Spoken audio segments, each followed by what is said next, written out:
Hello, everybody. My name is John Murphy. I'd like to welcome you to another edition of Eastern Connecticut Arts Review, a weekly magazine about people, organizations, special events, and news for folks in the Northeast Corner, Tolland, Wyndham, and New London counties. I'm here with you live with my co-producer, Matt Rupar, every Wednesday at 5:30. Our program this week will feature a profile of the regional arts with the Arts Center East in Vernon. And I also have exciting news to share about special webinars with business training and various opportunities in January and February from the Connecticut Office of the Arts. If you're thinking about a business startup or a new business plan, there's some really wonderful free training available for you online. So first off, I want to welcome to the studio Liz Bologna. She's the director of the Arts Center East in Vernon. Welcome to the studio. It's great to have you. Thanks, John. Thanks for having me. Okay, now I got your email the other day, and you folks are hopping. We have a lot going on. You have a lot. So we're going to use a little bit of time today to talk about what's happening in the next month in Vernon. And then we're going to give you the website so you can follow her and all the artists all year long. So why don't you give us some highlights and see how you're going to break in the new year? Sure. So right now we have our 10th annual photography exhibit up in the gallery. And we do have somewhat limited gallery hours, but we're open to the public Thursday through Saturday, 1 to 5 p.m. And the one thing I want to stress is that all of our exhibits that we put on are free and open to the public. There's no admission charge. Anybody who wants to come is welcome to come in the doors. That's great.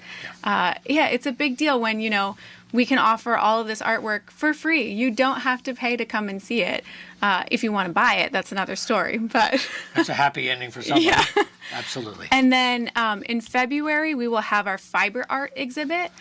Typically in years past, we've done a wearable art exhibit, but that's a little limiting. It's only people who make clothing and hats and things like that. And so we wanted to open it up a little more to people who do quilting or embroidery or even paper sculpture. That's still a fiber art. Yeah, more variety. Mm-hmm. Right. So that's our exhibit for February.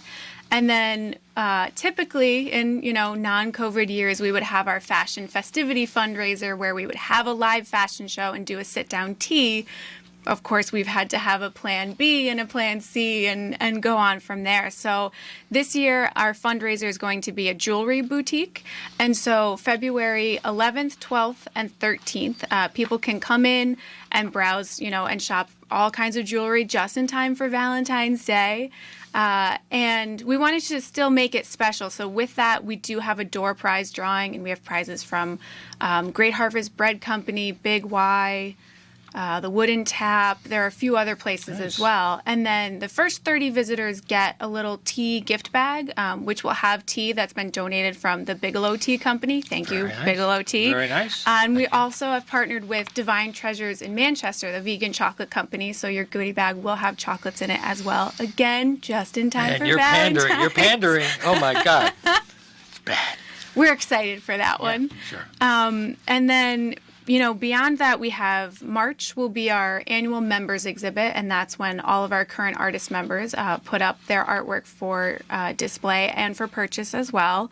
And then, not to get too far into our calendar, but the one exhibit that's new this year that I'm really excited about, we applied for funding back in, over the summer. We applied for funding from the Hartford Foundation for Public Giving. They had a special, I'm going to say it wrong, but I think it's the Vernon Greater Together Community Fund, which was specific, obviously, for the town of Vernon and for, events, workshops, and things that they were going to put on. And so I only learned about Charles Ethan Porter a few years ago. He was a still life artist in the 19th and early 20th century.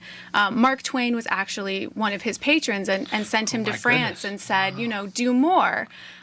So Charles Ethan Porter was born in Hartford. He had a studio in Hartford, but he actually spent most of his life living in Rockville.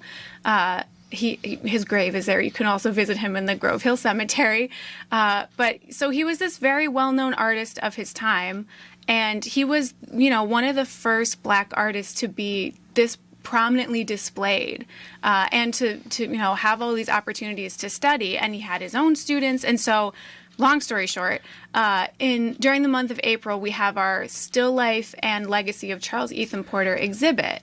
So that will be a juried exhibit like we would normally have. We'll sure. call for artists and people working today, and we'll have a juror come in and judge those.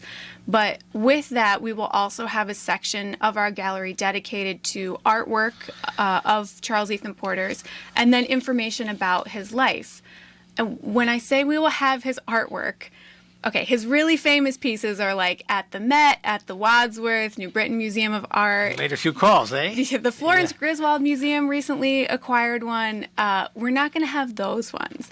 But the Vernon Historical Society does own a few of his later works when his career was not so hot and they weren't selling so well. Mm-hmm. So we have some of those which will be on loan from the Historical Society. That's great. And some prints also as well of his better-known works, so people will recognize them. Sure. It's a great story to share of folks that might otherwise not be known, and there's so many angles on his personal history. That's a really rich story. Maybe we'll try and do something with somebody involved in March or February, That perhaps. would be great. That'd be a great month, yeah. So I want to mention the website, folks, if you want to follow up on the things that we're talking today with Liz. It's artscentereast.org. So it can't be more complicated for you than that, artscentereast.org. And the email, artscentereast@gmail.com, if you'd like to contact Liz or get involved in some way. Now, you mentioned now that we're starting a new year. Apart from the events you're doing, you have committees and kind of behind-the-scenes work, and there's always a need for people that want to get more involved with the arts. Yes. So what kind of openings do you have? We always need people to get involved. Obviously, volunteers are, we live and die by our volunteers. Sure. They're our gallery sitters. They help with our events.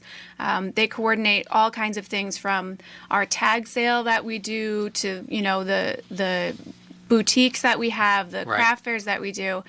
So we're always looking for volunteers. We do also have openings for board members, for people who want to get a little more involved and have more of a regular commitment and, help steer the ship of the Art Center. Yeah. It's not just me making all the decisions. No, sometimes artists will get involved because they're personally involved, but sometimes people who are not producing artists, they love the arts, they're patrons, they're supporters, maybe they subscribe. Those are ideal candidates, too, because they like the arts and they participate anyway. They really are. Yeah. A lot of our board is working artists, but we have plenty of people who are in the business community and other capacities who say, I know how to do X, Y, and Z. I mean, if you know how to do, like taxes and QuickBooks, we'd absolutely love to have you join. But even, if you're good at organizing events, we need help of all kinds, including gardening. I mean, we need help every once in a while in the springtime, making sure our roses look okay. Yeah. Well, I followed the Art Center over the years, and you've done some work on the place and, the location. In fact, we should give the address. Is it 330 Main? No, what's the address? No, we are 709 Hartford Turnpike. Okay, 709 Hartford Turnpike. Yep. Okay. So one last thing, too. If somebody went to the website again, artscentereast.org, what would be there for them to help them find their way and stay connected to you? Oh, sure. Well, on our homepage, if you scroll to the bottom, you can subscribe to our newsletter that goes out once a week. If we hire some more staff, it might go out twice a week. Mm-hmm. And that will tell you all about what's going on. And then on the website, one thing that we've done in the past year is we've really updated our layout, and so now every exhibit that we have in our gallery, you can also view those pieces online. So if you aren't able to come to the gallery, you can still see what's on display there. Sure. And that stays up usually for 6 to 8 months, so they're there for a while, so the artists can visit their pieces again. Sure. And it makes the website all the richer for it. There's more reasons to come and visit and come back again and get updates as they go. Sure. Yeah. Well, I want to thank Liz Bologna for being with us today. She's the director of the Art Center East. I wish you a great year ahead for you and everybody in the family up there. And we'll look forward to staying in touch periodically. As special programs come up, we'll be very happy to share the microphones again. Absolutely. Thank you so much, John. All right, you take care now. All right, great. All right, for the second half of the show, we have something I recorded recently. It's from the Connecticut Office of the Arts. It's a conversation with Liz Shapiro, and it has to do with 2 special training seminars with legal advice for artists who want to set up businesses or charitable groups. So check this out now. If you're thinking about financial planning, these webinars are for you. I'll start by saying that one of the most exciting things that we have done in the Office of the Arts in the last year is enter into a partnership with Volunteer Lawyers for the Arts. and they're called VLA for short. And Volunteer Lawyers for the Arts is a national organization, and there is a very strong chapter that works with the Arts and Business Council in Boston. And so we have worked with them in the past. They have, in fact, worked with some Connecticut artists. When Connecticut artists have needed help, they have been kind enough to help. But what we really decided is that we need to bring a team, to develop a team of lawyers here in Connecticut that will be ready to speak to the needs of artists and creatives and artistic businesses and artistic nonprofits in Connecticut, and to do so at low or reduced cost. So that is the whole idea of the partnership with Volunteer Lawyers for the Arts. And in fact, we've been developing the partnership. They have hired part-time staff to help us with this, and they are creating a network of legal help throughout Connecticut because, of course, state law is different from state to state, of course. Sure. And so these two workshops are the first programs that we are doing as part of our partnership with Volunteer Lawyers for the Arts Connecticut. And so, as John mentioned, they are two workshops that take place in January and February, and the first one is called, essentially they're parts 1 and part 2 of the same conversation. So the first one is Legal Entities 101, and the second is Legal Entities 102. And the first session on Friday, January 21st from 10 to 11:30, and these are via Zoom, is called Legal Entities for Creative Businesses.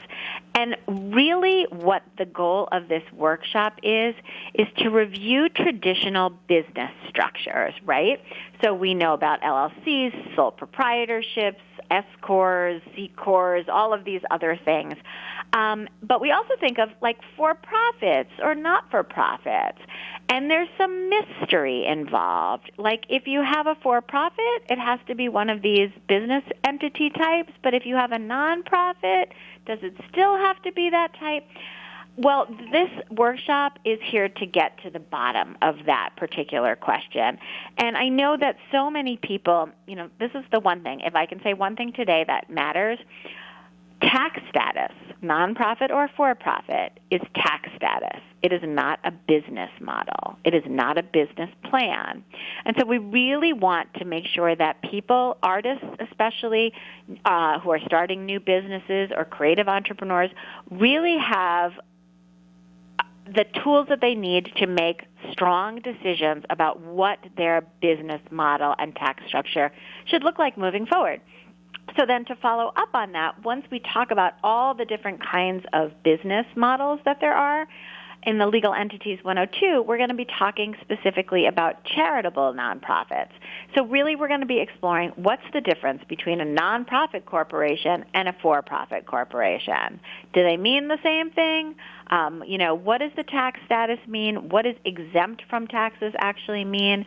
What are the pros? What are the cons? I always tell people, and I am not a business advisor or a tax accountant, but when you're a nonprofit, you have to have a board. There's a board who's there making decisions. When you have your own business, you get to make the decisions.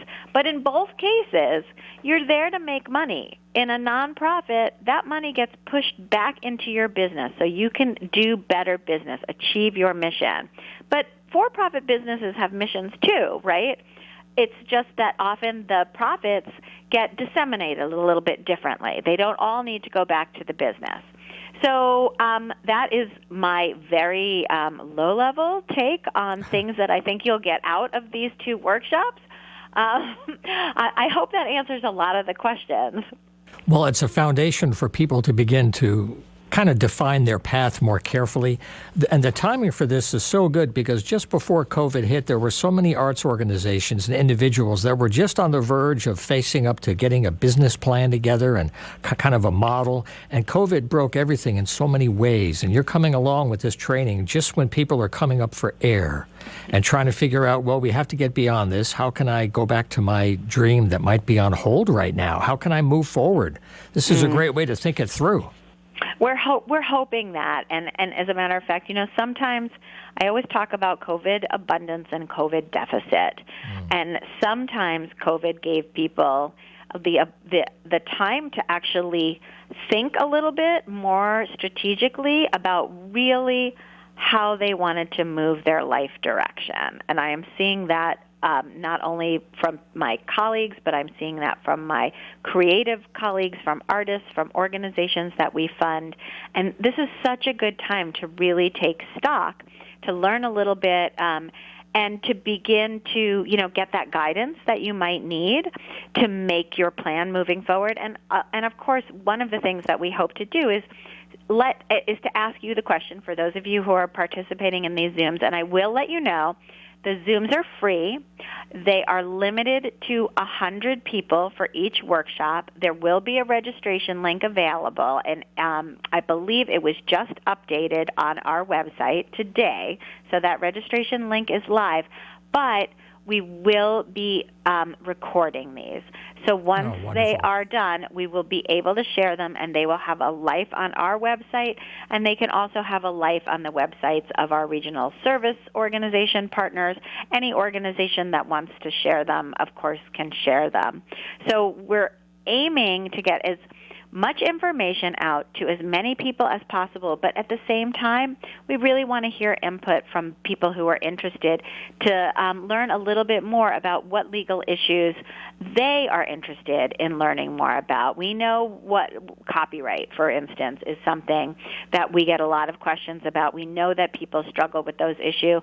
And then also copyright in a virtual world, which adds a whole other level of complication to something that is complicated to begin with. So we'll be asking folks who are on these calls, what they would like to see as future topics for webinars coming up. Okay, so that was a conversation I had with Liz Shapiro from the Connecticut Department of Economic Development and the Connecticut Office of the Arts. The website to follow up on our chat with Liz and to get involved with these two webinars is ct.gov/arts. And again, the first one is this Friday, the 21st at 10 a.m. One last quick announcement while I have time today. There's a special thing tied into the America Museum.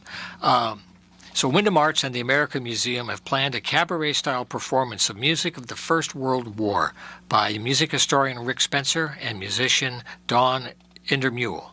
It's going to be at the American Museum at the Eastern Connecticut Veterans Community Center. It's at Tyler Square, 1320 Main Street, and it's 3 p.m. this Sunday, the 23rd. A little bit of musical history. So that's it for this week. Thanks very much for sharing your time. We'll see you next week here. If you have some news to share, please contact me at john@humanartsmedia.com. We'll be happy to have you here in the studio next time. Take care and be well.